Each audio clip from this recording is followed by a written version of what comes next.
হযরত ইমাম হুসাইন রাদিয়াল্লাহু আনহুকে এক নজর দেখার জন্য তিনি গেছেন। ছোটকালে দেখেছিলেন, এখন তো তিনি বৃদ্ধ হয়ে গেছেন। ইমাম হুসাইন রাদিয়াল্লাহু আনহু অনেক বড় হয়ে গেছে। তার মানে নবীজির ইন্তেকালের পরে যায়েদ ইবনে আরকাম মদিনা থেকে তার কুফা দেশে চলে এসেছিলেন। আর মদিনায় যাওয়া হয়নি। বহু বছর তিনি নবীর আওলাদকে দেখেন না। একটা নজর দেখার জন্য আজকে আসছেন। দেখলেন পবিত্র নূরানী শের মুবারক রেখে যায়েদ ইবনে আরকাম রাদিয়াল্লাহু আনহু দেখতেছেন উবাইদুল্লাহ ইবনে জিয়াদ সে লাঠি দিয়া ইমাম হুসাইন রাদিয়াল্লাহু আনহুকে অপমান করতেছিল। যখন অপমান করতেছিলেন যায়েদ ইবনে আরকাম রাদিয়াল্লাহু আনহু স্থির থাকতে পারেন নাই। বৃদ্ধ সাহাবী গর্জন ছেড়ে দিয়ে বলেন, এ মারজানার ছেলে, এ মারজানার বেটা, কার মুখের মধ্যে তুমি লাঠির আঘাত করো? তুমি তাকে 3 দিন পর্যন্ত পিপাসার্ত রেখেছো, তার চোখের সামনে সন্তানদেরকে শহীদ করেছো, তার পরিবারকে তুমি শহীদ করেছো, তার পরিবারের সন্তান আপনজনদেরকে তুমি বন্দী করেছো। তার কর্তৃত্ব মাথা মুবারক এনে বর্ষার আগে ঝুলাইয়া তুমি নিয়ে আসছো। এরপরে এনে লাঠি দিয়ে আঘাত করে তাকে অপমান করতেছো। তোমার কি খায়েশ মিটে নাই? এ মারজানার ছেলে, আমি যায়েদ ইবনে আরকাম, রাসূল করিমের সাহাবী, আমি আমার এই চোখ দিয়ে দেখেছি রহমতের নবীজি ওই চেহারা মুবারকে চুমা লাগাইতো। আমি দেখেছি আল্লাহর নবীজি ইমাম হুসাইন রাদিয়াল্লাহু আনহুর পবিত্র ঠোঁট মুবারকে চুমা লাগাইতো। আমি দেখেছি তার চেহারা মুবারকে রাসূল করিম চুমা লাগাইতো, তার কপালে চুমা লাগাইতো, তার চোখের মধ্যে চুমা লাগাইতো, তার গর্দন দেশে চুমা লাগাইতো, কোলে করে কাঁধে করে মদিনার অলিগলি দিক আমি দেখেছি আমার রাসূল তাকে নিয়ে ঘুরে বেড়াইতো। তুমি কাকে কষ্ট দিচ্ছ, কাকে অপমান করতেছে? মারজানার ছেলে, তোর লাঠি তাড়াতাড়ি সরা। এ মারজানার ছেলে, তোর লাঠি সরা। আমি রাসূলের সাহাবী যায়েদ ইবনে আরকাম বলতেছি, তোর লাঠি সরা। সেই দিন উবাইদুল্লাহ ইবনে জিয়াদ এই নাফরমান, এই জাহান্নামের কুকুর, এই নাফরমানটা সেই দিন ডাক দে বলে, রাসূলের সাহাবী, হে বৃদ্ধ লোক, হে যায়েদ ইবনে আরকাম, যদি তুমি বৃদ্ধ না হতা তাহলে এই মজলিসে তোমাকে হত্যা করতাম। তাড়াতাড়ি মজলিস থেকে বের হয়ে যাও, নাহলে তোমাকে ঘাট ধাক্কা দিয়ে মজলিস থেকে বের করে দেব। যায়েদ ইবনে আরকাম বললেন, হে মারজানার বেটা, আমি রাসূলের সাহাবী, একবার না, তুই যদি আমাকে একবার শহীদ করে দিস, আবার আল্লাহ যদি আমাকে জিন্দা বানায়, তুই আবার শহীদ করবি, আবার জিন্দা বানাবে, আবার শহীদ করবি। এইভাবে আমি যায়েদ ইবনে আরকাম 1000 বার যদি জীবন হয়, 1000 বার আমি রাসূলের জন্য শহীদ হতে প্রস্তুত আছি। একবার জোরে বলা যাবে কি মারহাবা? হযরত যায়েদ ইবনে আরকামকে মজলিস থেকে বের করে দেওয়া হলো। তিনি কাঁদতে কাঁদতে চলে গেলেন। পবিত্র শির মোবারক বর্ষার আগায় তারা ঝুলাইয়া রাখলো। হযরত জয়নব, হযরত সাকিনা, উম্মে কুলসুম, শাহর বানু এবং জয়নুল আবিদিন রাদিয়াল্লাহু আনহুম, এদের সবাইকে সেই দিন ঘোড়ার পিঠের উপরে চড়াইয়া কুফা নগরের অলি গলি দিয়ে তাদেরকে ঘোরানো হলো, দেখানো হলো, দেখো আমরা বন্দী ধরে নিয়ে আসছি। সেদিন রাসূলের আহলে বাইতকে অপমান করা হলো। হযরতে জয়নব রাদিয়াল্লাহু আনহা কেঁদে কেঁদে বলেন, হে কুফাবাসী, তোমরা আমার ভাইকে শহীদ করেছো, আমার সন্তানদেরকে শহীদ করেছো, আমার আত্মীয় স্বজনদেরকে শহীদ করেছো। তোমরা কি জানো না আমরা রাসূল বংশের কন্যা? পৃথিবীর কোন বেগানা নারী আমাদের চেহারা দেখে না, আমাদের দেহ দেখে না, আমরা সবসময় পর্দায় আবৃত হয়ে থাকি। আমরা রাসূল বংশের কন্যা। তোমরা কি জানো না আমরা নবী বংশের কন্যা? তোমরা কি জানো না আমি জয়নবের শরীর দিয়ে রাসূল করিমের রক্ত প্রবাহিত হয়, ফাতিমাতুজ জাহরা রাদিয়াল্লাহু আনহার রক্ত আমার শরীরে প্রবাহিত হয়। তোমরা আমাকে ঘোড়ার পিঠের উপরে চড়াইয়া বাজারের অলিগলি দিয়ে তোমরা আমাকে ঘোরাচ্ছ, আমাকে অপমান করতেছ, বন্দি বানাইয়া আমাকে আজকে লাঞ্ছিত করতেছ, আমাদেরকে কষ্ট দিচ্ছ। তোমাদের জন্য বদদোয়া করে গেলাম, আল্লাহ যেন তোমাদেরকেও লাঞ্ছিত করে, তোমাদেরকেও যেন আল্লাহ অপমানিত করে, তোমাদের সুখ যেন আল্লাহ দুনিয়া থেকে কেড়ে নিয়ে যায়। প্রিয় উপস্থিতি হাজিরিন, হযরত যায়েনব রাদিয়াল্লাহু আনহা সহ বন্দীদেরকে সিরিয়ার উদ্দেশ্যে পাঠানো হলো। পবিত্র মস্তক মুবারক বর্ষার আগায় বিদায় দেওয়া হলো, ঝুলিয়ে দেওয়া হলো, মাথা মোবারক নিয়ে যাওয়া হচ্ছে সিরিয়ার দিকে। বহুদূর পথ অতিক্রম করার পরে সন্ধ্যা নেমে আসলো। সিরিয়ান সৈন্যরা রাত্রিবেলা বিশ্রাম করার জন্য দেখতেছে একটা গির্জা দেখা যায়। গির্জাতে উপস্থিত হয়ে পাদ্রীকে বললেন, পাদ্রী, তুমি যদি আজকে রাত্রিবেলা আমাদেরকে থাকতে দাও, বিশ্রামের জায়গা করে দাও, তাহলে বিনিময়ে তোমাকে কিছু অর্থ করি, সম্পদ পয়সা করি আমরা দেব। খ্রিস্টান পাদ্রী বলতেছে, হ্যাঁ লোকেরা তোমরা কারা? বলে আমরা ইয়াজিদের সৈন্য, সিরিয়ান সেনা। বলে সিরিয়ান সৈন্য তোমরা? ওই মাথা মোবারক বর্ষার আগায় বিধাইছো, এই সুন্দর সপ্তাহ নুরানি চেহারার অধিকারী এমন সুদর্শন ব্যক্তি তো আমি জীবনে কোনোদিন দেখি নাই। আল্লাহু আকবার। হযরত ইমাম হাসান হুসেন রাদিয়াল্লাহু আনহুমা আল্লাহর হাবিবের নুরানি চেহারা মোবারক তিনারা পেয়েছিলেন, চেহারা সুরত মোবারক তিনারা পেয়েছিলেন। হযরত ইমাম হুসাইনের সুন্দর চেহারা দেখে পাদ্রী ডাকবে বললেন, চেহারায় তো বোঝা যায় তিনি সম্ভ্রান্ত পরিবারের সন্তান, চেহারায় বোঝা যায় নুরানি সত্তা। তোমরা ওনাকে, ওনার পরিচয় কি?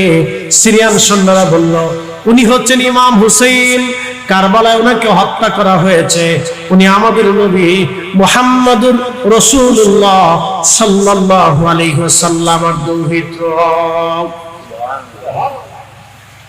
পাদ্রী আশ্চর্য হয়ে বলেন, বলো কি? বলে, হ্যাঁ উনি আমাদের নবীর নাতি। বলে, বলো কি? তোমরা তাকে হত্যা করেছো? বলে, হ্যাঁ কারবালা থেকে হত্যা করা হয়েছে। তোমরা হত্যা করেছো? বলে, হ্যাঁ আমরা হত্যা করেছি। খ্রিস্টান পাদ্রী ডাক দিয়ে বলে, বলো কি? আমরা ঈসা রুহুল্লাহর উম্মত। ঈসা নবী যে জুতা পরে মাটির মধ্যে পাড়া দিয়েছে, সেই জুতার ধুলা করেও যদি আমরা পাইতাম, আমরা খ্রিস্টানেরা সেটা যত্ন করে কলিজা ভরে রেখে দিই, আদর করে সম্মানের সাথে রেখে দিতাম। এটা আমাদের নবীর পা মোবারকের জুতার সাথে লেগে থাকা ধুলি। আর তোমরা তোমাদের নবীর দৌহিত্র কলিজার টুকরাকে তোমরা হত্যা করেছো। পাদ্রী বলতেছে, তোমরা করছো কি? তোমরা বলো কি? তোমরা তাকে হত্যাও করছো। আবার হত্যা করার পরে তার পবিত্র মস্তক মুবারক বর্ষার আগায় বিধাইয়া তোমরা আবার আনন্দ করতে করতে নিয়ে চলে যাচ্ছ। তাহলে তোমরা মানুষ কি করে হও? তোমরা তো আসলে মানুষই না, মুসলমান তো আরো পরের কথা। এ বোয়ালখালীবাসী মনোযোগ দিবেন। পাদ্রী এই প্রস্তাব দেওয়ার পরে সিরিয়ান সৈন্যরা চিন্তা করলো, হায় হায়, এত স্বর্ণ মুদ্রা পেয়ে যাব, না চাইতেই পেয়ে গেলাম, না চাইতেই ভাগ্য খুলে গেল। ওরা তো দুনিয়া চাইছে, এই জন্য দুনিয়া পাইছে। আর পাদ্রী দুনিয়ার বিনিময়ে নবী কিনে নিছে, ঠিক কিনা? দুনিয়ার বিনিময়ে এশকে রসুল কিনে নিল। সিরিয়ান সৈন্যরা বর্ষা থেকে পবিত্র মস্তক পাদ্রীর হাতে দিয়ে দিলেন। ওই খ্রিস্টান পাদ্রী পবিত্র মাথা মোবারক নিয়ে গেলেন। হযরত যায়েনবের পাশে দাঁড়িয়ে তিনি বিনয়ের সাথে বললেন, হে রাসূল পরিবারের কন্যা সন্তান, দেখেন আমি যদি একজন খ্রিস্টান, তারপর আপনার নানাজিকে আমি মহব্বত করি। আমি যদি একজন খ্রিস্টান, কিন্তু আপনার নানাকে মহব্বত করি, সম্মান করি, শ্রদ্ধা করি। আপনার রাসূল পরিবারের সন্তান, আজকে রাতটা আপনাদেরকে মেহমানদারি করব। আমি বুঝতে পেরেছি আপনারা ভাই হারায়া, সন্তান হারায়া, বড় বেদনা বিধুর হয়ে, কলিজার টুকরাদেরকে হারিয়ে আপনারা ক্লান্ত, শ্রান্ত, শোকার্ত। আমি জানি আপনাদের এই সুখ আমি নিবারণ করতে পারবো না, আপনাদের এই দুঃখ আমি মিটাই দিতে পারবো না, কিন্তু আমি একজন সেবক, আমি একজন খাদেম, আপনাদের আজকে রাতটা খেদমত করব, মেহমানদারি করব। আমার যদি ত্রুটি হয় আপনারা মাফ করে দিবেন, ক্ষমা করে দিবেন, আর আমার জন্য দোয়া করবেন। হযরত জয়নব রাদিয়াল্লাহু আনহা কি কথা বলে বললেন, সম্মানিতগণ, ভিতরে আপনাদের জন্য জায়গার ব্যবস্থা আছে, মেহমানদারির ব্যবস্থা মহিলারা দায়িত্ব দিয়ে রাখছি, আপনারা এখানে বিশ্রাম করবেন, আজকে রাতে আরাম করবেন। হযরত জয়নব তার জন্য দোয়া করলেন। পাদ্রী পবিত্র মস্তক মোবারক নিয়ে চলে গেলেন নিজের রুমের ভিতরে। চিন্তা করলেন আজকেই সুযোগ, আল্লাহু আকবার, আজকেই সুযোগ, এই সুযোগের হাতছাড়া করা যাবে না। 10,000 স্বর্ণ মুদ্রা দিয়া এই সুযোগ আমি কিনে নিয়েছি, এই সুযোগ আর জীবনে কোনোদিন আসবে না।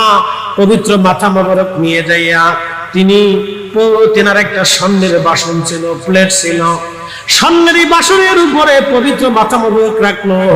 এরপরে তিনি মশক করে শক্ত পানি আনলেন, পরিষ্কার পবিত্র পানিগুলি এনে ইমাম হুসেন রাদিয়াল্লাহু আনহুর মাথা মোবারকে পানি ঢেলে ঢেলে রক্ত ধুলে বাড়িগুলি পরিষ্কার করে দিতে লাগলেন। দাড়ি মোবারক, রক্ত মোবারক গুলি পরিষ্কার করে করে দিতে লাগলেন। আর ঠিক এমন সময় তিনি মনের অজান্তে চোখের পানি ছেড়ে দিয়ে কেঁদে দিলেন। আল্লাহু আকবার। দিল কেঁদে উঠলো, চোখের পানি বেয়ে বেয়ে পড়তে লাগলো। ঠিক তখনই তিনি দেখলেন পবিত্র চেহারা মোবারক থেকে, হুসাইন রাদিয়াল্লাহু আনহুর পবিত্র চেহারা মোবারক থেকে আসমান বরাবর একটা নূর, নূর, নূরে মুহাম্মাদি, আল্লাহু আকবার, নূরে মুহাম্মাদি সাল্লাল্লাহু আলাইহি সাল্লাম, পবিত্র নূর আসমান বরাবর চলে গেছে। আর ঠিক তখনই পাদ্রীর জবান খুলে গেল, লা ইলাহা ইল্লাল্লাহু মুহাম্মাদুর রাসূলুল্লাহ। বন্ধুগণ আমার, হযরত ইমাম হুসাইন রাদিয়াল্লাহু আনহুর মহব্বতে এক পাদ্রী ঈমান নিয়ে কবরে চলে গেল। একসাথে বলবেন আল্লাহু আকবার। আর বাকিরা বেঈমান হয়ে কবরে চলে গেল। একদল জাহান্নাম কিনে নিল, আর একজন খ্রিস্টান মহব্বত দিয়ে ভালোবাসা দিয়ে জান্নাত কিনে নিল। একসাথে বলবেন না মারহাবা।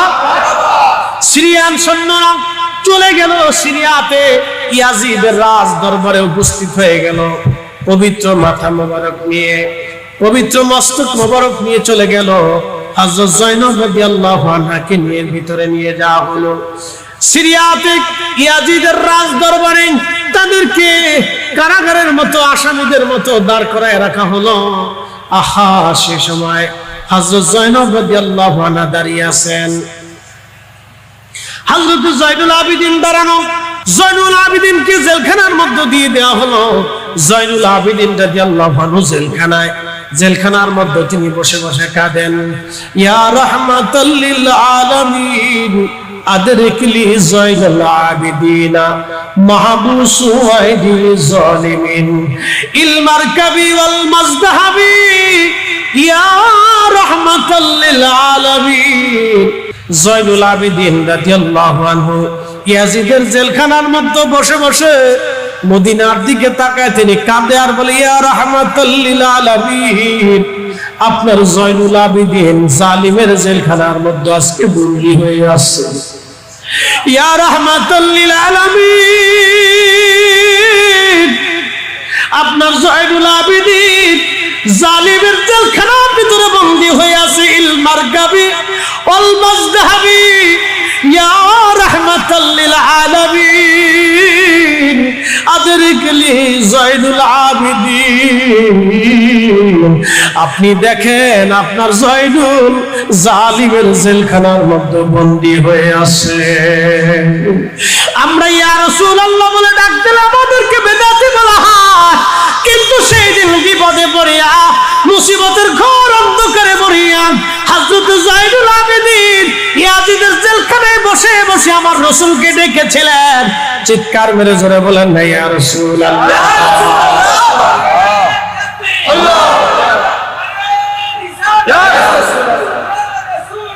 ইয়া রাসূলুল্লাহ জিন্দাবাদ। বন্ধুগণ, হযরতে জয়নুল আবেদিন জেলখানায় বন্দী, আর ইয়াজিদ এবার হুকুম দিল পবিত্র মাথা মোবারক বর্ষার আগে ঝুলাইয়া সিরিয়ার দামেস্কের অলি গলি দিয়া তোমরা প্রদর্শন করো, সিরিয়ার অলি গলি দিয়া তোমরা ঘোরাও। সিরিয়ার দামেস্কের অলি গলি দিয়ে তোমরা পবিত্র মাথা বর্ষার আগে ঝুলাইয়া তোমরা প্রদর্শন করো, তোমরা দেখাও। আহা, ইমাম হোসেন রাদিয়াল্লাহু আনহু পবিত্র মাথা মোবারক বর্ষার আগে ঝুলাইয়া পবিত্র মাথা মোবারক বহন করে নিয়ে সিরিয়ার দামেস্কের অলি গলি দিয়ে ঘোরানো হচ্ছে, হেঁটে হেঁটে যাওয়া হচ্ছে। হাজার হাজার সিরিয়ার মানুষ, হাজার হাজার সিরিয়ার মানুষেরা, হাজার হাজার সিরিয়ার মুসলমানেরা রাস্তার পাশে দাঁড়ায় দাঁড়ায় ডুকরিয়ে ডুকরিয়ে তারা কান্না করতেছিলেন, কেঁদে কেঁদে কাঁদতেছিলেন সিরিয়ানরা, ডুকরিয়ে ডুকরিয়ে তেনারা কান্না করতেছিলেন, সিরিয়ানরা কান্না করতেছিলেন। এমন সময় একজন ইমাম হোসেন রাদিয়াল্লাহু আনহু পবিত্র মাথা মুবারকের পাশে দাঁড়ায়া কোরআনের আয়াত তেলাওয়াত করলেন, আম্মা হাসিবাতা আন্না আসহাবাল কাহফি ওয়ার রাকিমি কানু আয়াতিনা। একবার জোরে বলা যাবে কি মারহাবা? আয়াতিনা আযাবা।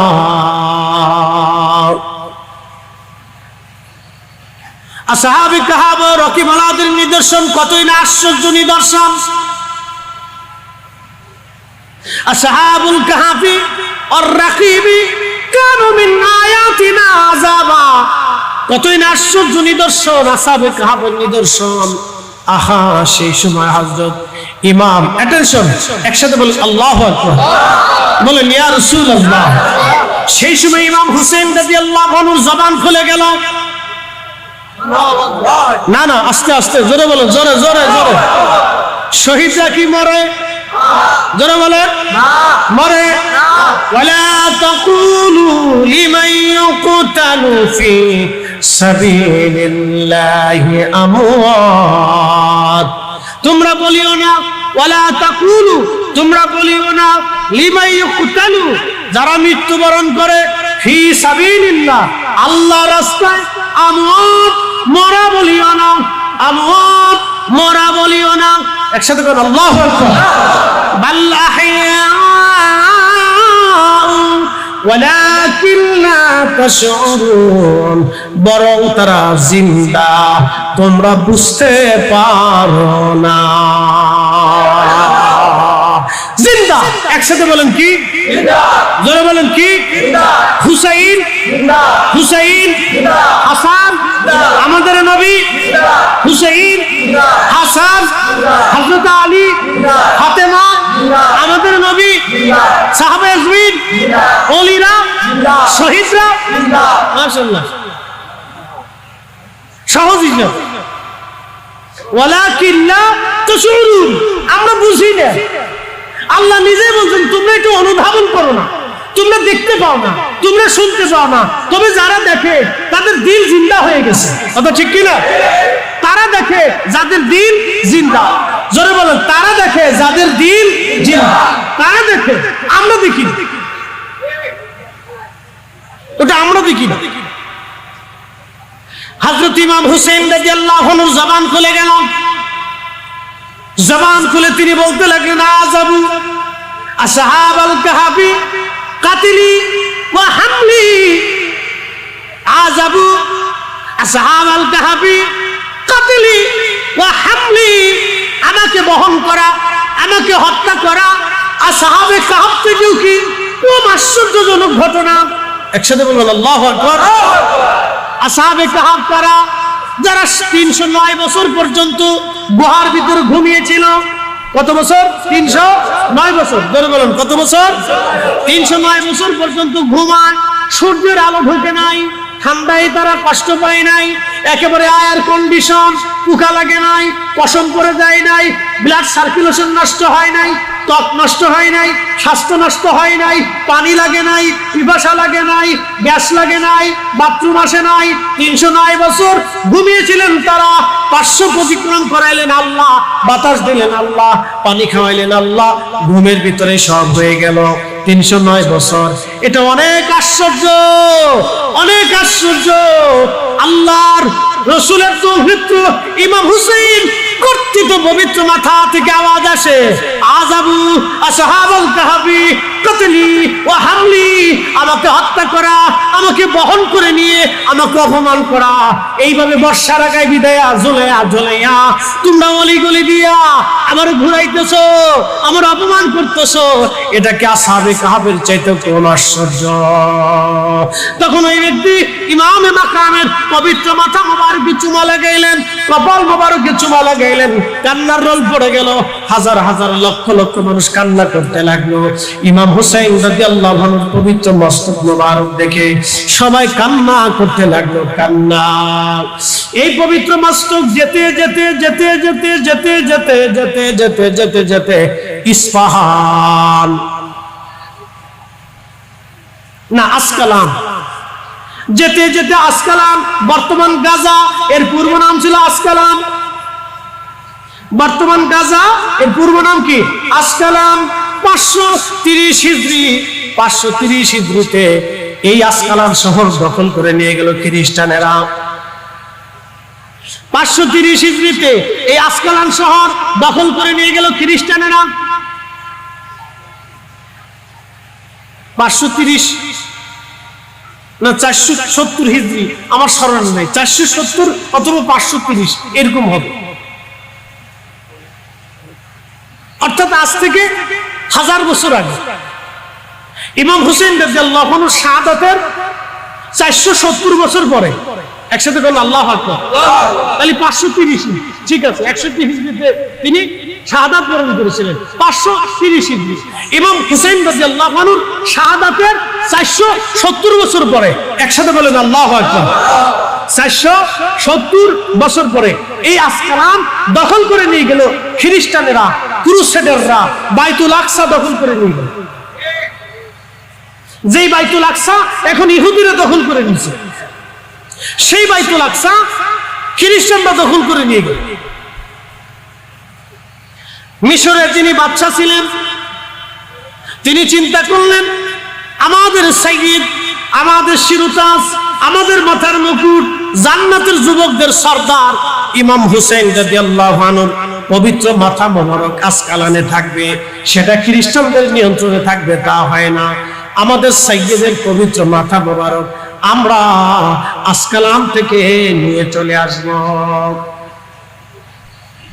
তো যাইতে হলে তো খ্রিস্টানদের সাথে কন্ট্যাক্ট করতে হবে।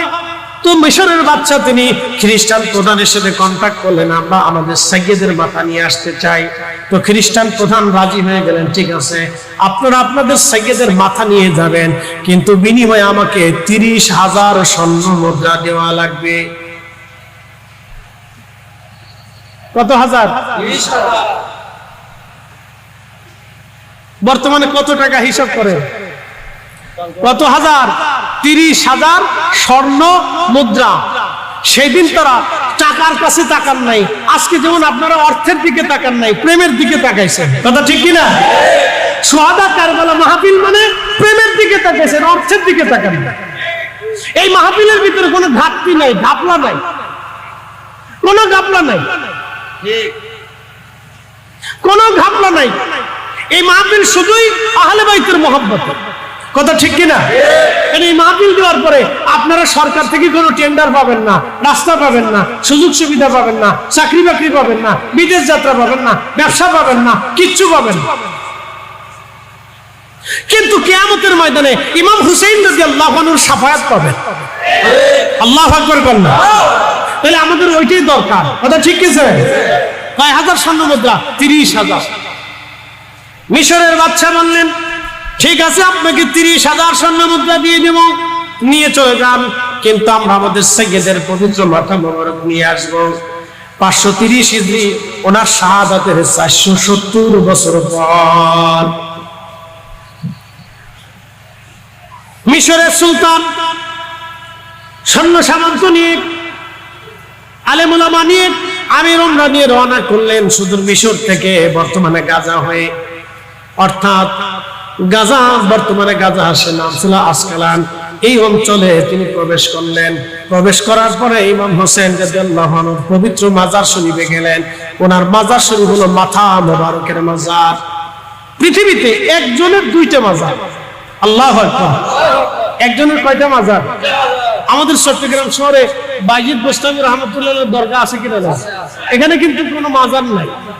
অনেকে ভাবে এটা মনে বাইজিদ বোস্তামির মাজার। না না, আমাদের উত্তর দক্ষিণের মানুষ মনে করে এটা মনে বাইজিদ বোস্তামির মাজার। মাজার না, এটা হলো দরগা। উনি এখানে কোন এক সময় এসেছিলেন, বিশ্রাম করেছিলেন এবং খানকা প্রতিষ্ঠিত করেছিলেন। একসাথে বললেন না মারহাবা। এখানে ওনার কোনো মাজার নাই। তো পৃথিবীতে একজনেরই দুইটা মাজার, তিনি হুসেইন। পবিত্র দেহ মুবারকের মাজার হচ্ছে কারবালা, আর পবিত্র মাথা মুবারকের প্রথম মাজার হচ্ছে আসকালানে। সেই মাথা মুবারক আনার জন্য মিশরের গভর্নর বাদশাহ সুলতান তিনি সৈন্য সামন্ত নিয়ে লগ্নস্কর নিয়ে আমির উমরা ওলামা ইকরাম নিয়ে চলে গেছেন। যাওয়ার পরে হযরত ইমাম হুসেইন রাদিয়াল্লাহু আনহু পবিত্র মস্তক মুবারকের মাজার শরীফের উপর থেকে মাটি সরাইলেন। মাটি সরাইয়া পবিত্র মস্তক মুবারক বের করে নিয়ে আসলেন। দেখা গেল 470 বছর আগে যেইভাবে দাফন করা হয়েছিল, 470 বছর পরে ওনার পবিত্র মাথা মুবারক, ওনার পবিত্র চেহারা মুবারক, পবিত্র জুলফি মুবারক, পবিত্র দাড়ি মুবারক, পবিত্র চুল মুবারক তখনও যেমন 470 বছর আগে যেমন, 470 বছর পর তেমন, 470 বছর পর ওনার কর্তৃত পবিত্র গলা মুবারক থেকে রক্ত ঝরিয়ে ঝরিয়ে টুপে টুপে ফোটায় ফোটায় পড়তেছিল। একবার জোরে বলা যাবে কি আল্লাহু আকবার? আরো জোরে বলেন ইয়া রাসূলুল্লাহ।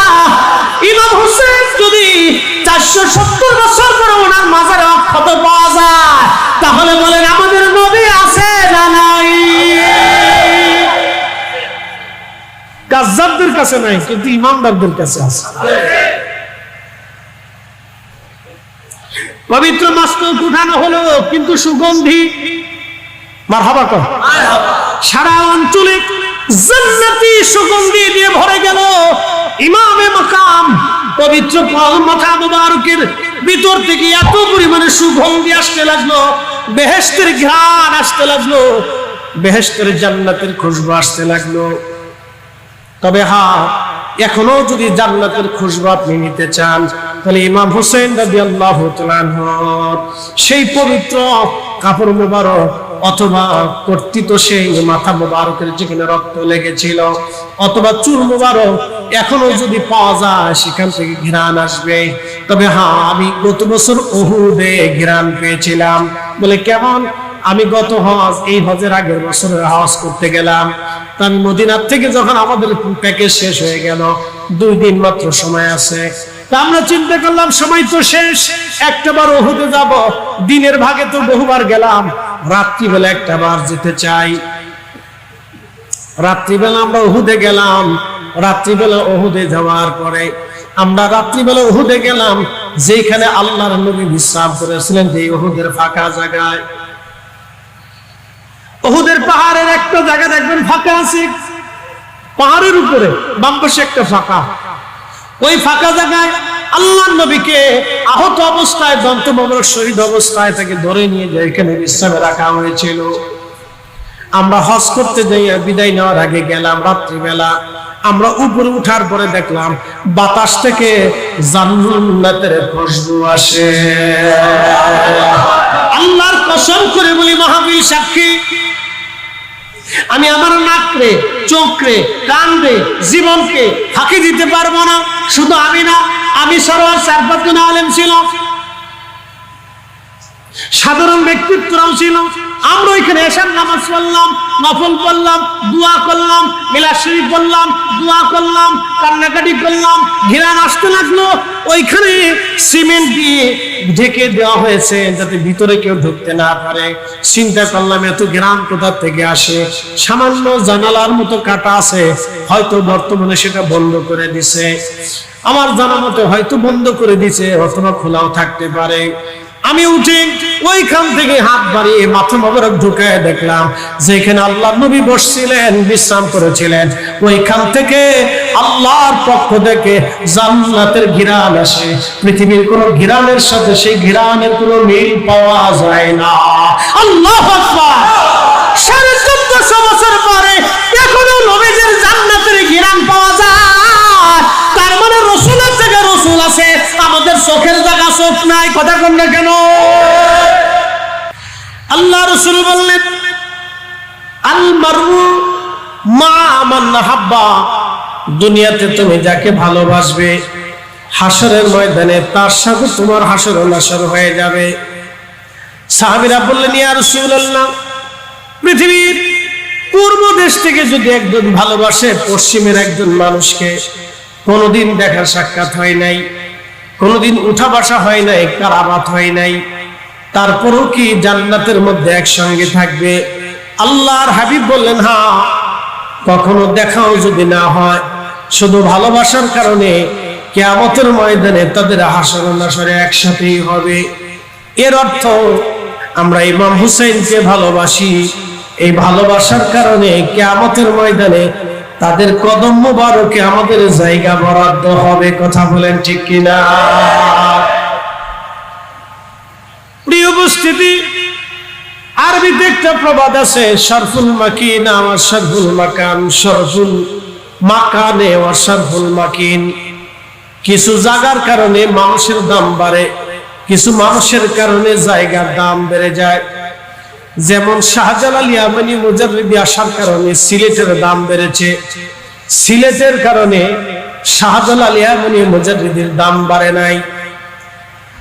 আওলাদ রাসূল সৈয়দ আহমদুল্লাহ মাইজভান্ডারী রাহিমাহুল্লাহ, আল্লাহর ওলির আগমনের কারণে মাইজভান্ডারের দাম বাড়ছে। মাইজভান্ডারের মুরিদদের কারণে সৈয়দ শাহ হুজুর কেবলার দাম বাড়ে নাই, বরং উনার কারণে মুরিদের দাম বাড়ছে। ঠিক কিনা? মনোযোগ দিয়ে। হুজুর গাউসে পাক, উনার কারণে আমাদের মূল্য বেড়েছে, আমাদের কারণে ওনার মূল্য বাড়ে নাই। মদিনার কারণে আমার মদিনার দাম বাড়ছে, মদিনার কারণে রাসূলের দাম বাড়ে নাই, বরং নবীর কারণে তামাম উম্মতের মর্যাদা বেড়ে গেছে। এত মর্যাদা আমাদের আল্লাহ বাড়ায় দিয়েছেন। মুসা আলাইহিস সালাতু ওয়াস সালাম তিনি তাওরাত শরীফ পড়তেছিলেন, তাওরাত পড়তে পড়তে দেখলেন তাওরাতের ভিতরে একটা উম্মতের পরিচয় পাওয়া যায়। এই উম্মতের মধ্যে 70টা মর্যাদা গুণাবলী আমার রব আমার আল্লাহ দিয়েছেন। একটা উম্মতের মর্যাদা দেখা যায় 70 গুণ মর্যাদা আল্লাহ দিয়েছেন। তখন হযরতে মুসা কালিমুল্লাহ বলেন, হে রব, এত মর্যাদাপূর্ণ একটা উম্মত 70 গুণ মর্যাদা বাড়িয়ে দিয়েছেন। আল্লাহ ওই উম্মত আপনি আমাকে দয়া করে দিয়ে দেন। রব্বুল আলামিন বললেন, হে মুসা, আমি 70 গুণ উম্মত মর্যাদা আমি একটা উম্মতকে দান করেছি। মুসা রে, এই উম্মত তোমার জন্য বরাদ্দ করি নাই, তবে আল্লাহ কার জন্য এই উম্মত আপনি বরাদ্দ করেছেন? বলে, মুসা রে, আমি আমার আখিরি নবী রাহমাতুল লিল আলামিনের কারণে আমি তার উম্মত, তার জন্য এই উম্মত বরাদ্দ করেছি। একবার জোরে বলা যাবে কি মারহাবা? প্রিয় উপস্থিতি হাজিরিন, মনোযোগের সাথে কথাগুলি শুনবেন। হযরতে মুসা কালিমুল্লাহ বলেন, হে রব, তাহলে সেই নবীর উম্মত আপনি আমাকে বানায় দেন। আমার আল্লাহ বলেন, না মুসা, তোমাকে ওই নবীর উম্মত আমি বানাবো না। আপনি একটু চিন্তা করেন, জলিল কদর একজন নবী, আল্লাহ যাকে এত বড় মর্যাদা দিয়েছিলেন, তিনি পর্যন্ত এই উম্মত হওয়ার বাসনা করেছিলেন। এখন যদি বলা হয় আপনাদের কাউকে সৌদি আরবে নিয়ে চাকরি দেওয়া হবে, মাসে 5 লক্ষ টাকা বেতন পাবেন, নাগরিকত্ব দেওয়া হবে, সৌদি মেয়ের সাথে আপনার বিয়ে দেওয়া হবে।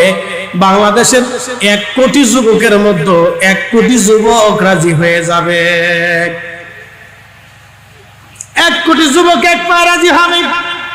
সৌদি আরবের নাগরিকত্ব পাবো, ওই দেশের সাথে আত্মীয়তা করতে পারবো, মাসে 5 লক্ষ টাকা বেতন পাবো। এই সুবর্ণ সুযোগ আর ছেড়ে দেয় কে? উন্নত বিশ্ব, উন্নত জায়গা, আরামের জায়গা।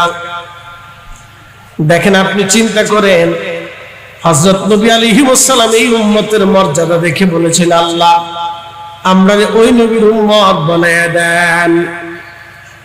একটু ভাবনা চিন্তা করেন, সাইয়্যিদুনা ইব্রাহিম আলাইহিস সালাতু ওয়াস সালাম প্রত্যেক দোয়ার ভিতরে বলতেন, হে রব, আপনি আমার নসলে, আমার বংশে আখেরি নবী দুনিয়ার মধ্যে পাঠাবেন। আল্লাহ আমার নসলে আপনি আখেরি নবী দুনিয়ার মধ্যে পাঠাবেন, আমার বংশের মধ্যে আসবে। আল্লাহ হযরত ইব্রাহিম খলিলুল্লাহ দোয়া করতেন, এই জন্য আল্লাহর নবী বলেন, ওয়াদা ইব্রাহিম খলিলুল্লাহ, আমি ইব্রাহিম খলিলুল্লাহর দোয়ার ফসল। ইব্রাহিম আমার জন্য দোয়া করতেন, আল্লাহর নবী তাকে ভুলে যান নাই, মিল্লাতের বাবা বানাইয়া আল্লাহর নবী দুরুদের মধ্যে ইব্রাহিম আলাইহিস সালামের নাম লিখে দিলেন। যদি দুরুদে ইব্রাহিমের ভিতরে আমার রাসূল ইব্রাহিম আলাইহিস সালামের নাম না লিখতেন, পৃথিবীর কোন আলেমের কলিজায় সাহস ছিল না ওই দুরূদ শরীফের ভিতরে সাইয়্যিদুনা ইব্রাহিম খলিলুল্লাহর নাম লিখে দেবে। আমার নবী ইব্রাহিম খলিলুল্লাহর নাম লিখে দিক, ওই যে দোয়া করতেন, দোয়ার কারণে কৃতজ্ঞতা স্বরূপ নবীজি নাম লিখে দিলেন।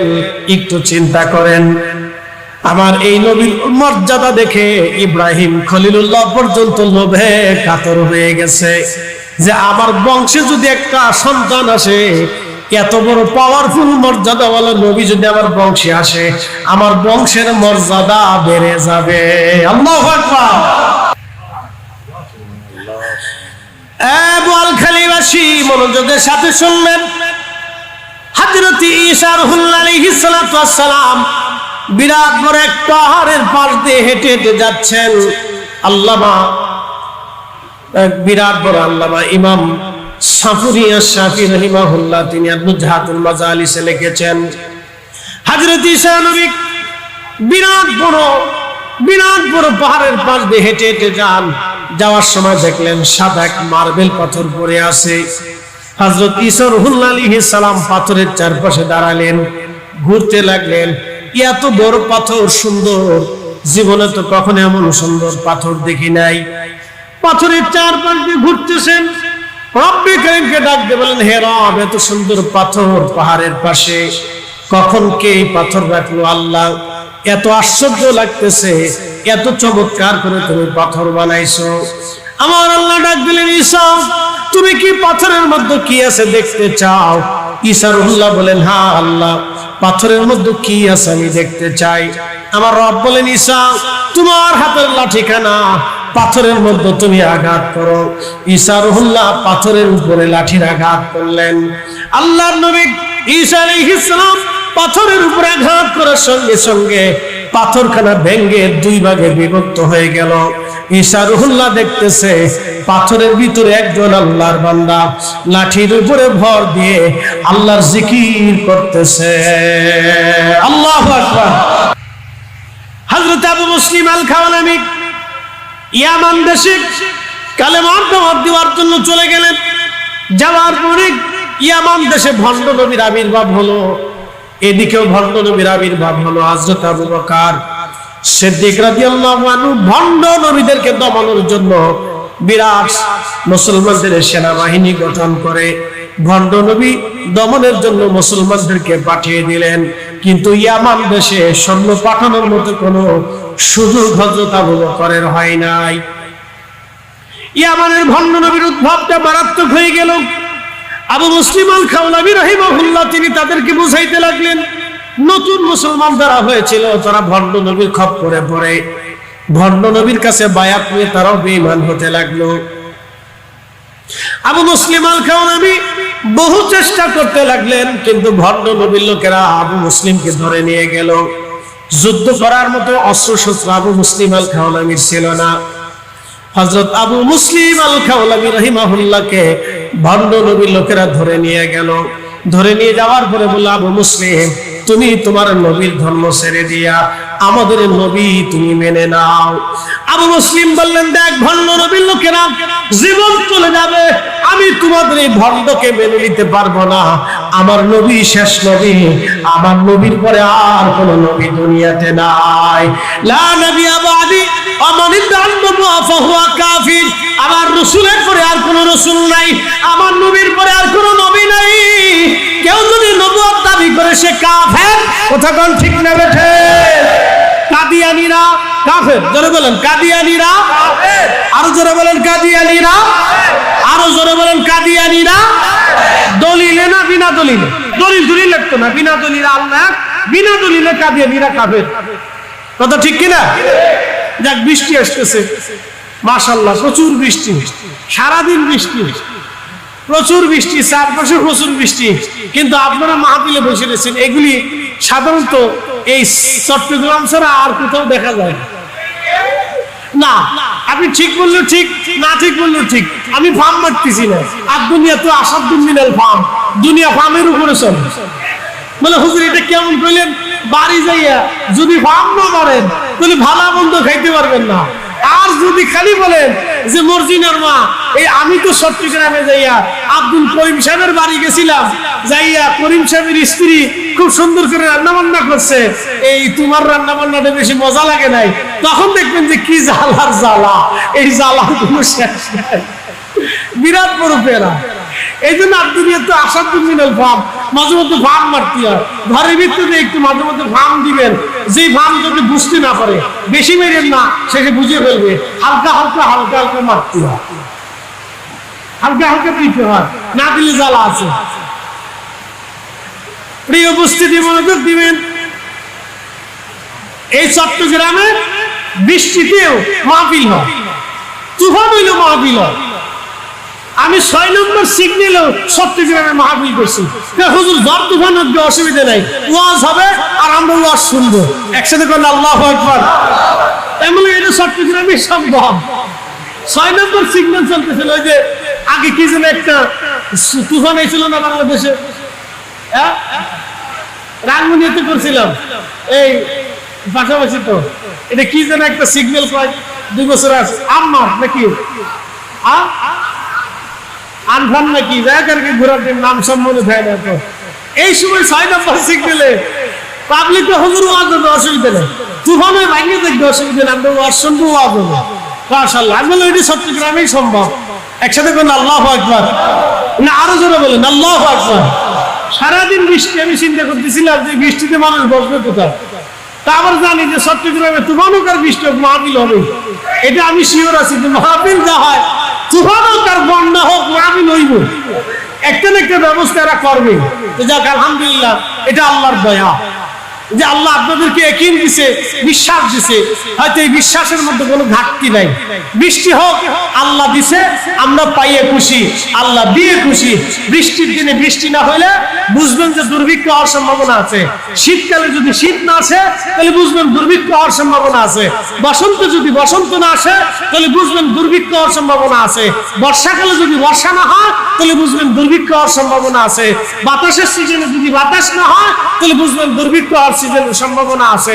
ফসলের সময় যদি ফসল না হয় তাহলে বুঝবেন দুর্ভিক্ষ হওয়ার সম্ভাবনা আছে। এগুলো দুর্ভিক্ষর লক্ষণ, বিপদের লক্ষণ। বৃষ্টি যেহেতু হইতেছে তাহলে বুঝবো আল্লাহ রহমত পাঠাইতেছে, এটা আল্লাহ রহমত পাঠাইতেছে। এই জন্য আমরা বৃষ্টি পেয়ে খুশি, কোনো চিন্তা নেই। প্রিয় উপস্থিতি হাজিরিন, মূল আলোচনায় চলে যাই। হযরত আবু মুসলিম আল খাওলামি রাহমাতুল্লাহ আলাইহি ভণ্ড নবীর লোকেরা বলে, তাহলে আমরা তোমাকে আগুনের মধ্যে পুড়িয়ে মেরে ফেলে দেব। আবু মুসলিম আল খাওলামি বললেন, হে ভণ্ড নবীর লোকেরা, তোমরা আগুন জ্বালাও, আমরা আগুনের মধ্যে ফেলে দাও। আগুন যদি আমার পুরায় তাহলে আমার নবী মিথ্যা, আর আগুন যদি আমার না পুরায় তাহলে আমার নবী সত্য, তোমাদের ভণ্ড নবী মিথ্যা। চিৎকার করে বলেন না ইয়া রাসূলুল্লাহ। এই উম্মতের ইয়াকিন দেখেন, এই বিশ্বাস দেখেন আপনি, এই উম্মতের ইয়াকিন আপনি দেখেন, এই উম্মতের বিশ্বাস আপনি দেখেন। আবু মুসলিম আল খাওলানি বলতেছে, ভণ্ড নবীর লোকেরা, আগুন যদি আমার পুরায় তাহলে তোমরা শোনো আমার নবী মিথ্যা, আর আগুন যদি আমাকে না পোড়ায় তাহলে তোমাদের নবী মিথ্যা, তোমরা যাকে নবী মনে করতেছো সে মিথ্যাবাদী। ভণ্ড নবীর লোকেরা আবু মুসলিমের হাত বেঁধে আগুনের মধ্যে ফেলে দিল। আগুন জ্বলে কিন্তু আবু মুসলিম জ্বলে না। একসাথে বলবেন না মারহাবা। উনি কিবার তাবিঈন ছিলেন, হযরত আবু বকরের জমানা। হযরত খুলাফায়ে রাশিদ, সিদ্দিক আকবর, আবু বকর রাদিয়াল্লাহু আনহু জামানা চলতেছে। আবু মুসলিমকে আগুনের মধ্যে ফেলে দিল, আগুন জ্বলতেছে কিন্তু আবু মুসলিম জ্বলে না। আবু মুসলিমের একটা পশম পর্যন্ত জ্বলল না, সে আগুনের ভিতরে মারাও গেল না। দীর্ঘ সময় পর্যন্ত তিনি আগুনের মধ্যে পড়ে রইলেন। ভণ্ড নবী পালিয়ে চলে গেল। যারা প্রতারিত হয়েছিল তারা তওবা করে কালেমা পড়ে মুসলমান হয়ে গেল। সারা ইয়ামান দেশে তার সুনাম সুখ্যাতি ঘটনা ছড়িয়ে গেল। ভণ্ড নবীর সাথে যুদ্ধ করা লাগে নাই, বিনা রক্তপাতের যুদ্ধে আবু মুসলিম আল খাওলানি ইয়ামান দেশের মানুষের মন জয় করে নিলেন। ইয়ামান, এই জন্য আল্লাহ রাসূল বলতেন আল ঈমান ফিল ইয়ামান, যদি তোমরা ঈমান দেখতে চাও তো ইয়ামানের দিকে তাকাও। ঈমান যদি দেখতে চাও ইয়ামানের দিকে তোমরা তাকাও। আল ঈমান ফিল ইয়ামান, ঈমান যদি দেখতে চাও ইয়ামানের দিকে তাকাও। প্রিয় উপস্থিতি, আমরা বাংলাদেশে ইসলাম পেয়েছি শাহজালাল ইয়ামানি মুজাররিদের কারণে, কথা ঠিক কিনা? শাহজালাল ইয়ামানি, ইয়ামানি, ইয়ামানের সেই শাহজালাল মুজাররিদের কারণে আমরা ইসলাম এদেশে ব্যাপকভাবে প্রতিষ্ঠিত হয়েছে। যদিও আগে পরে অনেক পীর মাশেখ আপনার ওলিয়া উলিয়া এসেছিলেন, কিন্তু তাদের সময়ে এত ব্যাপকভাবে প্রসারিত হয় নাই যেইভাবে 360 উলিয়ার মাধ্যমে হয়েছে। প্রিয় উপস্থিতি, মনোযোগ দিবেন। হযরত আবু মুসলিম আল খাওলানি আগুন থেকে বের হয়ে আসলো, আগুন থেকে পড়াইলো না, পড়লো না। তিনি এই উম্মতের ইব্রাহিম। হযরত ওমর রাদিয়াল্লাহু আনহু মদিনার রাস্তায় দাঁড়িয়ে থাকতেন। ইয়ামানের রাস্তা, যে রাস্তা দিয়ে মানুষ ইয়ামানের দিকে যাবে, মদিনায় প্রবেশের রাস্তায় হযরত ওমর রাদিয়াল্লাহু আনহু দাঁড়িয়ে থাকতেন। এই উম্মতের ইব্রাহিম আসবে, আবু মুসলিম আল খাওলানি আসবে, আমি তার সাথে মুআনাকা করব, মুসাফা করব, আমি তার সাথে কোলাকুলি করব, সাদর সম্বোধন দিব, আহলান সালাম দিব। আবু মুসলিম আল খাওলানি রাহিমাহুল্লাহ তিনি হযরতে ওমর রাদিয়াল্লাহু আনহু দাঁড়িয়ে আছেন। দীর্ঘদিন পরে মদিনার মধ্যে তিনি প্রবেশ করলেন। হযরত ওমর রাদিয়াল্লাহু আনহু তাকে জড়িয়ে ধরলেন, আদর করলেন, চুমা খাইলেন, আর বললেন, হে আবু মুসলিম আল খাওলানি, আপনাকে দেখার জন্য আমি ওমর দীর্ঘদিন মদিনার রাস্তায় দাঁড়িয়েছিলাম। একবার জোরে বলা যাবে কি মারহাবা? আল্লাহুম্মা সাল্লি আলা সাইয়্যিদিনা মাওলানা মুহাম্মদ ওয়া আলা আলি সাইয়্যিদিনা। প্রিয় উপস্থিতি আমার, এইরকম বহু ঘটনা ইসলামের ভিতরে এসেছে। এই জন্য বলছিলাম, জায়গার কারণে মানুষের দাম বাড়ে, মানুষের কারণে জায়গার দাম বেড়ে যায়। আমার রাসূলের কারণে আমাদের দাম বেড়েছে, আমাদের কারণে নবীর দাম বাড়ে নাই। এই জন্য কারবালায় ইমাম হুসেইন রাদিয়াল্লাহু আনহু শাহাদাতের কারণে আমাদের দাম বেড়েছে, আমাদের কারণে হুসাইনের দাম বাড়ে নাই। আজকের মাহফিলের মর্যাদা বেড়েছে হুসাইনের কারণে, কথা বলেন না ঠিক কিনা? ওনাদের শাহাদাতের কারণে আজকে মাহফিলের মর্যাদা বেড়েছে।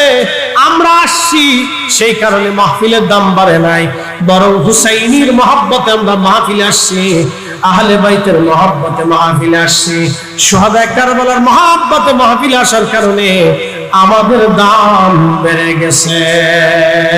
সালাতুন ইয়া রাসূলুল্লাহ আলাইকুম, সালামুন ইয়া হাবিবাল্লাহ আলাইকুম সালাতুন ইয়া রাসূলুল্লাহ আলাইকুম সালামুন ইয়া হাবিবাল্লাহ। আমি আমার বিষয়ের দিকে ফিরে যাচ্ছি, খুব মনোযোগ দিবেন। কারবালার মাঠে এখানে আপনাদেরকে নিয়ে বেশি আলোচনা আমি করব না, যেহেতু ইমাম হুসাইন রাদিয়াল্লাহু আনহুর কারামতের কথা বলা হয়েছে। আমি ইমাম হুসাইন রাদিয়াল্লাহু আনহুর দুইটা কারামত আপনাদের সামনে আজ উত্থাপন করব। হযরত ইমাম হুসাইন রাদিয়াল্লাহু আনহুর পবিত্র মস্তক মোবারক কেটে দ্বিখণ্ডিত করে ওনার মাথা মোবারক আলাদা করে বর্ষার আগায় বিদায়া ইয়াজিদের সৈন্যরা নিয়ে চলে গেল কুফা নগরে, গভর্নর হাউসে নিয়ে চলে গেল। গভর্নর হাউসে নিয়ে যাওয়ার পরে হযরত ইমাম হুসাইন রাদিয়াল্লাহু আনহুর পবিত্র মস্তক উবাইদুল্লাহ ইবনে জিয়াদ, উবাইদুল্লাহ ইবনে জিয়াদ, জিয়াদ ছিল জারর সন্তান, তার বাবার কোনো পরিচয় ছিল না। উবাইদুল্লাহ ছিল জারর সন্তানের সন্তান। একটু চিন্তা করেন, জারর সন্তানের সন্তান, রক্ত দোষ। কিসে দোষ? না জোরে বলেন, কিসে দোষ? রক্ত দোষ। জারর সন্তানের সন্তান, মারজানার ছেলে ছিল। মনোযোগ দিয়ে, উবাইদুল্লাহ ইবনে জিয়াদ ইমামে মাকামে পবিত্র নূরানি শের মুবারককে নিয়ে গভর্নর হাউসে তার সামনে একটা প্লেটের উপরে রয়েছে, একটা লাঠি হাতে নিয়ে পবিত্র মস্তক মুবারকের মুখের মধ্যে, ঠোঁটের মধ্যে, নাকের মধ্যে, চোখের কোণাতে, মাথাতে, পবিত্র চেহারা মুবারকে সে মৃদু মৃদু আঘাত করতেছিল আর খুঁচিয়ে খুঁচিয়ে বলতেছিল, হুসাইন দেখলি ইয়াজিদের সাথে দুশমনি করার কি ফলাফল হয়? মজলিসের মধ্যে হাজার হাজার মানুষ ছিল। রাসূলের একজন সাহাবী ছিলেন, তার নাম যায়েদ ইবনে আরকাম রাদিয়াল্লাহু আনহু। তিনি বৃদ্ধ হয়ে গিয়েছিলেন, যৌবনকালে তিনি মদিনায় বসবাস করতেন। নাম যায়েদ ইবনে আরকাম রাদিয়াল্লাহু আনহু। যৌবনে তিনি মদিনাতে আল্লাহ রাসূলের দরসে দীর্ঘদিন বসবাস করেছিলেন। তিনি যে যুবক ছিল, তখন আল্লাহ রাসূলের সাথে ইমাম হুসাইন রাদিয়াল্লাহু আনহুর যে ঘটনাগুলি ঘটতো, শিশুকালে নবীজির সাথে আসতেন, খেলতেন, দৌড়াইতেন, বসতেন, কোলে চড়তেন, ঘাড়ে উঠতেন। নবীজি কোলে করে, কাঁধে করে মদিনার অলিগলি দিয়ে ঘুরতেন। এটা যায়েদ ইবনে আরকাম রাদিয়াল্লাহু আনহু সচক্ষে দিয়ে দেখছে। ইমাম হুসাইন যেদিন শহীদ হয়েছেন, সে সময় তিনি বৃদ্ধ ছিলেন, লাঠির উপর ভর দিয়ে হেঁটে হেঁটে গভর্নর হাউসে আসছে ইমাম হুসাইন রাদিয়াল্লাহু আনহুকে এক নজর দেখার জন্য। ছোটকালে দেখেছিলেন, এখন তো অনেক বড় হয়ে গেছে। আজকে শহীদ আওলাদ রাসূলকে দেখার জন্য যায়েদ ইবনে আরকাম রাদিয়াল্লাহু আনহু লাঠির উপরে ভর দিয়ে হাঁটতে হাঁটতে সাহাবী রাসূল তিনি আসছেন। আল্লাহ রাসূলের সাহাবী ভাবতেছেন কি, সাহাবী তার মানে জান্নাতি মানুষ। কি কথা কর না কেন? কি মানুষ? না জোরে বলেন, না জোরে বলেন, জান্নাতি, কোনো সন্দেহ নাই। সাহাবী জান্নাতি, জোরে বলেন সাহাবী জান্নাতি, জোরে বলেন সাহাবী জান্নাতি। হার সাহাবী জান্নাতি, সব সাহাবী জান্নাতি রাদিয়াল্লাহু আনহুম ওয়া রাদু আন। আল্লাহ বলেন আমি তাদের উপর রাজি, তারাও আমার উপর রাজি। যালিকা লিমান খাশিয়া রাব্বা, এজন্যই রাজি তারা আমি আল্লাহকে ভয় করতে।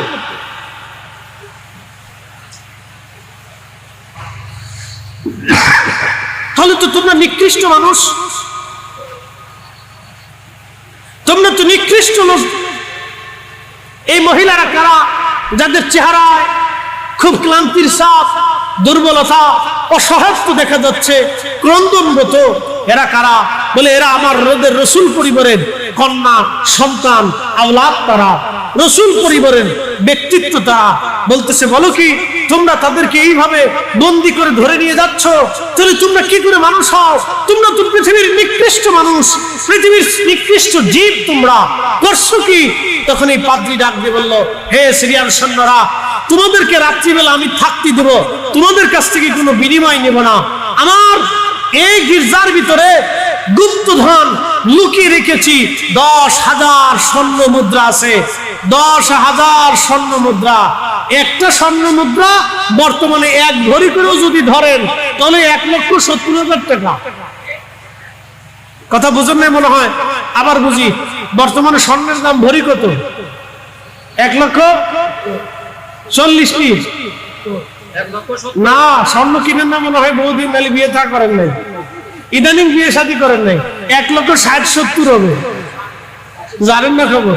হ্যাঁ, 1,72,000। ওই তো বললাম না, 1,60,000-1,70,000 কম না, উঠানামা করে ধরেন 60-70, 1,70,000 করেন। একটা স্বর্ণ মুদ্রা 1,70,000 বর্তমান দাম। এরকম 10,000 স্বর্ণ মুদ্রা আছে, আমি তোমাদেরকে দিয়ে দেব, কিন্তু বিনিময়ে ওই পবিত্র সত্তা মাথা মুবারক আজকের রাতে আমি খেদমত করব, আর রাসূল পরিবারের যারা আছে তাদেরকে আজকের রাতে আমি মেহমানদারি করব। একসাথে বলবেন আল্লাহু আকবার। হ্যাঁ, এটার নাম এটাই প্রেম। এটার নাম কি? প্রেম। প্রেম কি দলিল দেওয়া হয়? কথা কেন না? প্রেম কি দলিল দেওয়া হয়? প্রেম দলিল দেওয়া হয় না। আমি ফরিদি সাহেব বহু দলিল দিব, দলিল দেওয়ার পরে নজদি বলবে হ্যাঁ দলিল হয়েছি এখন মানবো, এটা সাথে না। যে মানে সে বিনা দলিলে মানে, যে ভালোবাসে সে বিনা দলিলে ভালোবাসে। কথা কেন না? ঠিক কিনা? ভালোবাসার জন্য দলিল লাগে না, দলিলের প্রয়োজন হয় না, এটা হৃদয়ের ভিতর থেকে অটোমেটিক আছে। আল্লাহ যারে কবুল করে তাকে দিয়ে রাসূল ভালোবাসা। কথা ঠিক কিনা? কে কবুল করে? আল্লাহ। আল্লাহ। এটা নসিব লাগে, নসিব নসিব নসিব, কপাল লাগে, কপাল। সবার নসিব হয় না। ইমাম হুসাইনের রাদিয়াল্লাহু আনহুর কারামত 770 বছর পরে মানুষ দেখছে। সেই পবিত্র মাথা মোবারক নিয়ে আসলে মিশরে আল আজহার বিশ্ববিদ্যালয়ের পাশে, একসাথে কর না মারহাবা, মিশরের আল আজহার বিশ্ববিদ্যালয়ের পাশে তার পবিত্র মাথা মোবারককে সমাহিত করা হয়। পৃথিবীতে একজনের 2 স্থানে জিয়ারত হয়, এক স্থান কারবালা আর এক স্থান মিশরের আল আজহার বিশ্ববিদ্যালয়ের পাশে। 2 স্থান থেকে মানুষ ফিউজুত নেয়, জিয়ারত করে, দোয়া করে, দোয়া নেয়, তামাজ্জুলে বরকত নিতে থাকে। 2 স্থান থেকে মানুষ বরকত নিতে থাকে। প্রিয় উপস্থিতি আমার, ইমাম হুসেইন রাদিয়াল্লাহু আনহু এই কারবালার এই ঘটনা অনেক ব্যাপক, ব্যাপৃত, লম্বা। ইমাম হুসেইন শহীদ হয়েছিলেন কিন্তু পরাজিত হন নাই।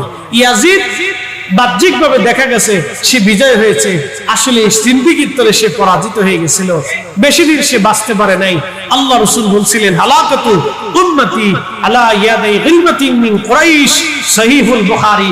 নবী বললেন আমার উম্মত কুরাইশ বংশের এক যুবকের মাধ্যমে আমার উম্মত ধ্বংস হবে। আর এই হাদিস ব্যাখ্যা করতে যে ইমাম হাজর আসকালানী আশ-শাফিঈ রাহিমাহুল্লাহ, তিনি শারহে বুখারী ফাতহুল বারীর মধ্যে তিনি লিখেছেন সেই যুবক আর অন্য কেউ না, হযরত আবু হুরায়রা রাদিয়াল্লাহু আনহু এই হাদিস বর্ণনা করেছেন। আর আবু হুরায়রা রাদিয়াল্লাহু আনহু বাজারে বাজারে ঘুরতেন, আর বাজারে মানুষ দেখলে তিনি দোয়া করতেন, আল্লাহুম্মা লা তুদরিকনি সানাতুস সিত্তিন ওয়ালা ইমারাতুস সিবিয়ান। আল্লাহ, তুমি আমাকে 60 হিজরির যুবকের শাসন থেকে তুমি আমাকে বাঁচাও। ইয়াজিদ ক্ষমতায় বসেছিল 60 হিজরিতে, আর ইমাম হুসেইন রাদিয়াল্লাহু আনহু শহীদ হয়েছিলেন 61 হিজরিতে, আর হযরত আবু হুরায়রা রাদিয়াল্লাহু আনহু ইন্তেকাল করেছিলেন 59 হিজরিতে। 59 হিজরিতে আবু হুরায়রা রাদিয়াল্লাহু আনহু ইন্তেকাল করলেন, কারণ তিনি সবসময় দোয়া করতেন আল্লাহুম্মা লা তুদরিকনি সানাতুস সিত্তিন ওয়ালা ইমারাতুস সিবিয়ান। আল্লাহ, আমাকে 60 হিজরির ওই যুবকের শাসন থেকে তুমি আমাকে বাঁচাও।